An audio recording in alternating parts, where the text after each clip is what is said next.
નમસ્કાર વિદ્યાર્થી મિત્રો, હવે આપણે રીત નંબર 1 તરફ થોડા આગળ વધીએ. રીત નંબર 1 માં આપણે જોવાનું છે કે સરેરાશ નફાની પદ્ધતિ અથવા તો રીત. તો એના આપણે 2 થી 3 દાખલા સ્વાધ્યાયના જોશું અને 3 થી 4 દાખલા આપણે એના જોશું ઉદાહરણના, કે જેથી કરીને આપણે કન્ટિન્યુ પ્રેક્ટિસ થઈ જાય એટલે વાંધો આવે નહીં. તો જોઈએ સરેરાશ નફો. તો સરેરાશ નફાની પદ્ધતિમાં બે વસ્તુ ઉપર આપણે ધ્યાન દેવાનું છે. પહેલા મળશે આપણને સરેરાશ નફો અને પછી મળશે પાઘડી. તો સરેરાશ નફો છે તો સરેરાશ નફો બરાબર આપેલ વર્ષોના કુલ નફો, એટલે કે આપણે રકમ આપી દીધી હશે એમાં જેટલા વર્ષ આપ્યા હશે એની સામે જે નફાની રકમ આપી છે એ બધાનો સરવાળો કરવાનો છે છેદમાં આપેલ વર્ષો, એટલે કે આપણને વર્ષ આપ્યા છે 5 વર્ષ, 6 વર્ષ, 7 વર્ષ, એ વર્ષની સંખ્યા કરવાની છે. એટલે એને વડે ભાંગીને તમને જે રકમ મળે છે એના પછી તમને પાઘડી મળશે. તો કે પાઘડી બરાબર સરેરાશ નફો ગુણ્યા ખરીદીના વર્ષો. તો થાય ખરીદીના વર્ષો ક્યાં લેવા જવાના? ખરીદીના વર્ષો ક્યાંય લેવા જવાના નથી. જે ખરીદીના વર્ષો છે એ આપણને રકમમાં ઉલ્લેખ કરીને આપ્યો છે કે 5 વર્ષની ખરીદીના આધારે ગણો, 3 વર્ષની ખરીદીના આધારે ગણો, એટલે કે ખરીદીના વર્ષો આપણને રકમમાં આપી દીધા હશે. જોઈએ સૂત્ર યાદ રહે તો યાદ રાખો, ન રહે તો કાઈ નહીં, દાખલાની રકમ ઉપરથી કઈ રીતના બને ને એ હું તમને શીખવાડી દઈશ. કોઈ વસ્તુ આપણે ક્યાંય લેવા જવાની નથી, બધી વસ્તુ રકમમાં આપેલી છે, ખાલી આપણે ઓન્લી ફોર સરવાળા બાદબાકી ભાગાકાર કરવાના છે અને છેલ્લે ગુણાકાર જેવું આવે છે. એટલે કોઈ વસ્તુ ગોતવા ન જવાની, બધી વસ્તુ આપી છે, ખાલી મગજથી વિચારીને આગળ હાલવાનું રહેશે. તો જોઈએ, ચાલો સૂત્ર લખી નાખો પહેલા.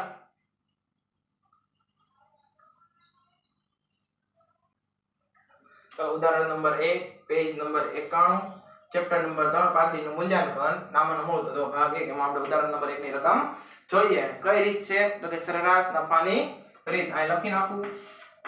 રીત નંબર 1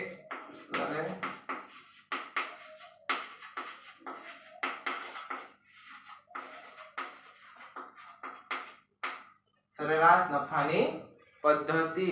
તો રકમ આપી કે નીચેની માહિતી પરથી નિલેશ અને નિકુંજની ભાગીદારી પેઢીની પાઘડીની કિંમત છેલ્લા 5 વર્ષ. તો જો 5 વર્ષ આપણને આપી દીધા છે કે છેલ્લા 5 વર્ષના જો રીતનો ઉલ્લેખ કરી દીધો છે આમાં સરેરાશ નફાની રીતે 3 વર્ષની ખરીદી. કેટલા વર્ષ આપ્યા છે? 3 વર્ષ આપણને આપી દીધેલા. 3 વર્ષની ખરીદીની આધારે ગણવાની છે. કેટલા વર્ષની આધારે? 3 વર્ષની ખરીદીને આધારે. અને નીચે આપણને વર્ષનો નફો આપ્યો છે કે 2011-12 માં 2 લાખ, 12-13 માં 21, 2,10,000, 13-14 માં 1,90,000, 14-15 માં 2,15,000 અને 15-16 માં 2,20,000. આ એનો નફો છે, આ એના વર્ષ છે. તો સૌપ્રથમ આપણને સૂત્ર શું કહે છે? આપણું સૂત્ર એમ કહે છે કે સરેરાશ નફો મેળવવા માટે, તો કે સરેરાશ નફો મેળવવા માટે આપેલ વર્ષનો કુલ નફો છેદમાં વર્ષોની સંખ્યા. આપેલ વર્ષનો કુલ નફો છેદમાં વર્ષોની સંખ્યા. તો આપેલ વર્ષનો પહેલા નફો મેળવવો પડશે. તો કે હા. તો આપણે અહીંયા ગણતરી કરીએ, જવાબ આગળ 1 by 1 લખતા જઈએ, બરોબર છે? તો ચાલો મારી સાથે સાથે લખતા રહેજો. જવાબ કરીને લખો પહેલા વર્ષ અને નફો. 6 વર્ષ અને નફો. તો વર્ષ તમે લખો. વર્ષ કેટલા છે?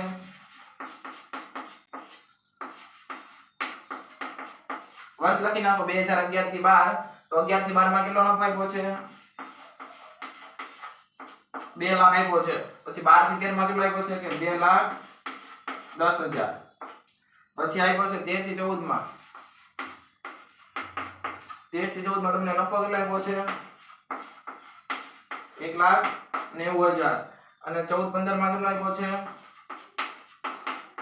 14-15 માં તમારો નફો છે 2,15,000.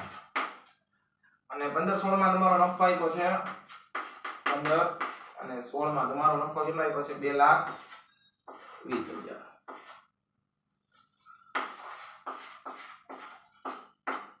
આ રીતના તમને આપેલું છે.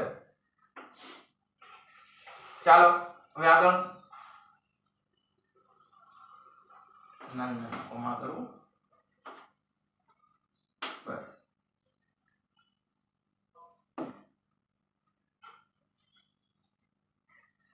ચાલો આટલું લખી નાખ્યું. તો હાલો આનો પછી હવે કુલ નફો છે. આપણું સૂત્ર શું કહે છે? સરેરાશ નફો બરાબર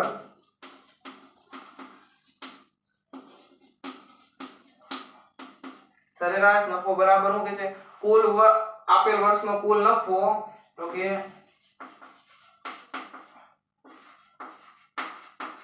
આપેલ વર્ષનો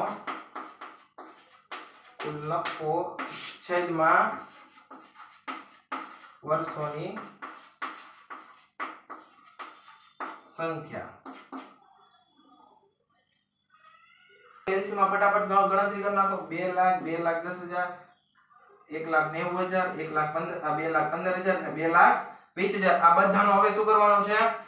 કુલ નફો. કુલ નફો ક્યારે? માં ખાલી નફો છે. આ બધાનો કરશો ત્યારે કુલ નફો મળશે. તો કુલ નફો બરાબર શું થશે? કુલ નફો બરાબર, ચાલો કરો હાલો ફટાફટ ટોટલ શું થાય છે? કુલ નફો થશે 10,35,000. 10,35,000 તમારો કુલ નફો થશે. કેટલો થશે? 10,35,000. તો ચાલો આપેલ વર્ષનો કુલ નફો અહીંયા લખો. 10,35,000. વર્ષોની સંખ્યા કેટલા વર્ષ આપ્યા છે? 1 2 3 4 5. કેટલા આપ્યા છે? 5 વર્ષ આપ્યા છે. કરો 10,35,000 ભાગ્યા 5. કરો હાલો ફટાફટ. 2,07,000 આવશે.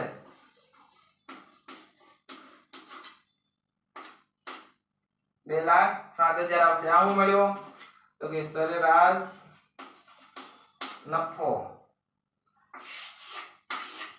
કેટલો મળ્યો? 2,07,000.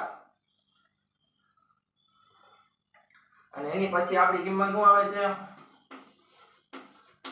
પાઘડી. તો પાઘડીનું સૂત્ર શું છે? સરેરાશ નફો ગુણ્યા ખરીદીના વર્ષો. સરેરાશ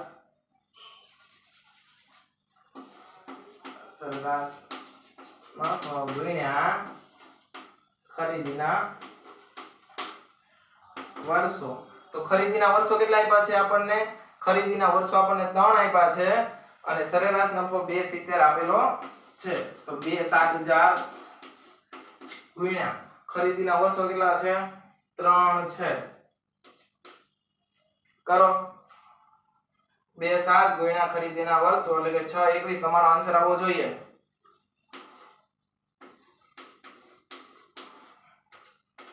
6,21,000. આ શું થઈ તમારી?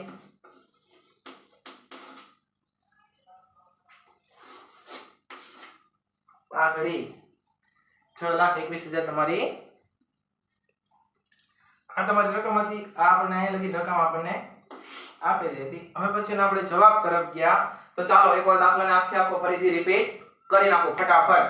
તો સૌપ્રથમ આપણે રકમ આપી દીધી હોય, ક્યારે કીધું હોય કે રકમમાં સરેરાશ નફાની રીતે ગણો 3 વર્ષની ખરીદીના આધારે, બરોબર છે? ત્યારે આપણને અહીં રકમ આપેલી હશે અહીંયા સુધી. હવે આપણે આગળ શું કરવાનું છે? તો જવાબમાં લખવાનું છે કે વર્ષ અને નફો. નફો શું કામ લખવો પડે? કેમ કે આપણે કુલ નફાની જરૂર પડે છે એટલા માટે. તો વર્ષ લખી નાખવાના, છેલ્લે લખી નાખવાનો એ નફો અને નફાનો સરવાળો, બરોબર છે? એટલે આપણને કુલ નફો મળી જશે. કે તો આને મળી નાખીએ આપણે.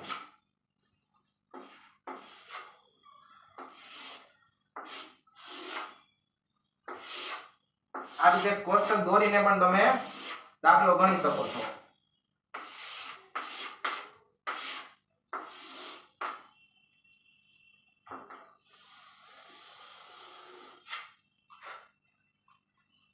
તો આ છે વર્ષ, આ છે નફો, અહીંયા છેલ્લે આવશે કુલ નફો. તો આપણું સૂત્ર કઈ યાદ રાખવા જવાની જરૂર નથી. આપણને આ રીતના રકમ આપ્યો એટલે ઓટોમેટિક દિલમાં કે મગજમાં યાદ આવવું જોઈએ કે આ બધાનો સરવાળો કરવાનો છે, એના વડે ભાંગવાનું છે. આ બધા વડે સરવાળો કરવાનો છે, આપેલ વર્ષો વડે ભાંગવાનું છે. તો આપણે નવું કાંઈ નથી કર્યું. જો આ બધા વર્ષનો સરવાળો કર્યો છે, આપેલ વર્ષનો સરવાળો છેદમાં સરેરાશ એટલે કે કહેવાય ને વર્ષોની સંખ્યા. તો અહીંયા બધા વર્ષની સંખ્યા. સૂત્ર યાદ ન રહે તો કાંઈ નહીં, આ રીતે લખી નાખવાનું. આપેલ વર્ષનો સરવાળો અથવા બધા વર્ષનો સરવાળો છેદમાં વર્ષની સંખ્યા. તો આ રીતના લખાઈ ગયું. આપેલ વર્ષનો સરવાળો છેદમાં વર્ષની સંખ્યા. તો સરવાળો છે 10 આવડો 35, તો 10 35 ના છેદમાં 5, બરોબર? તો 2,70 આવી જશે. એટલે કે 2,7 2,70 શું? 2,07,000. પછી કે છે પાઘડી મેળવવાની છે કે આ તો આપણને સરેરાશ નફો મળ્યો. પછી પાઘડી, તો પાઘડી જોઈએ તો પાઘડીનું સૂત્ર શું કહે છે કે સરેરાશ નફો ગુણ્યા ખરીદીના વર્ષો. સરેરાશ નફો ગુણ્યા ખરીદીના વર્ષો. તો ખરીદીના વર્ષો પણ કઈ ગોતવા જવાના નથી. રકમમાં આપણને આપેલા હતા ખરીદીના વર્ષો કેટલાય પાછા 3. સરેરાશ નફો આપણે મેળવ્યો તો કે હા, એટલે કે આમાં સ્ટેપ બાય સ્ટેપ હાલશે. પહેલું તમને સરેરાશ નફો મળે, પછી તમને પાઘડી મળે. કોઈ દી પાઘડી પહેલા મળે નહીં. તો જોઈએ મળી ગયો સરેરાશ નફો તો કે હા. પછી આવો પાઘડી ઉપર તો કે પાઘડી બરાબર સરેરાશ નફો ગુણ્યા ખરીદીના વર્ષો. તો આપણને નફો મળ્યો છે આ અને એને ખરીદીના વર્ષો 3. તો પાઘડી બરાબર 6,21,000. આ તો દાખલો. આમાં પૂરા માર્ક આવે કે ન આવે? આમાં કર્યું છે હું આપણે કાઈ નથી કર્યું. પહેલા સરવાળો કર્યો, ભાગાકાર કર્યો, બસ ગુણાકાર કર્યો. 3 સ્ટેપમાં દાખલો છે. હજુ એકવાર સૂત્ર બોલી જાઓ કે સરેરાશ નફો બરાબર નફો છેદમાં આપેલ વર્ષોની સંખ્યા, પછી તમને મળશે પાઘડી. તો પાઘડીનું સૂત્ર શું છે કે પાઘડી બરાબર સરેરાશ નફો ગુણ્યા ખરીદીના વર્ષો. એ તમને રકમમાં આપી દીધું હશે. અસ્તુ. જય હિન્દ, જય ભારત. આજે અહીંયા સુધી રાખશું. લખી નાખો.